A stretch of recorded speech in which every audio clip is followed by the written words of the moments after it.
Facebook, Instagram, WhatsApp, এই 3টি apps কিন্তু আর যে সমস্ত মোবাইলে চলবে না।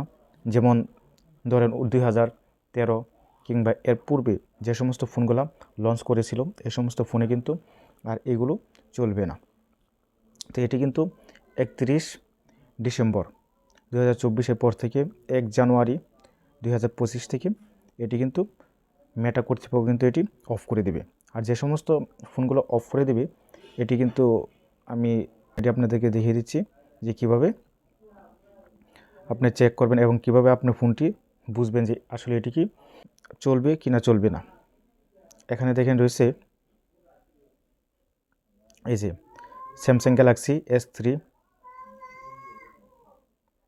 এই যে Samsung Galaxy S3, Galaxy note 2, এই যে এখানে যে সমস্ত ফোনগুলো রয়েছে এই সমস্ত ফোনগুলো কিন্তু আপনার মোবাইল এই সমস্ত ফোনগুলো কিন্তু 1 জানুয়ারি থেকে আর হোয়াটসঅ্যাপ, তারপরে ফেসবুক, ইনস্টাগ্রাম এগুলো কিন্তু আর এই মোবাইলে চলবে না। অতএব এই সমস্ত যে ফোনগুলো ইউজ করতেছেন তারা কিন্তু এটি আর চালাতে পারবেন না। তো ধন্যবাদ সকলকে।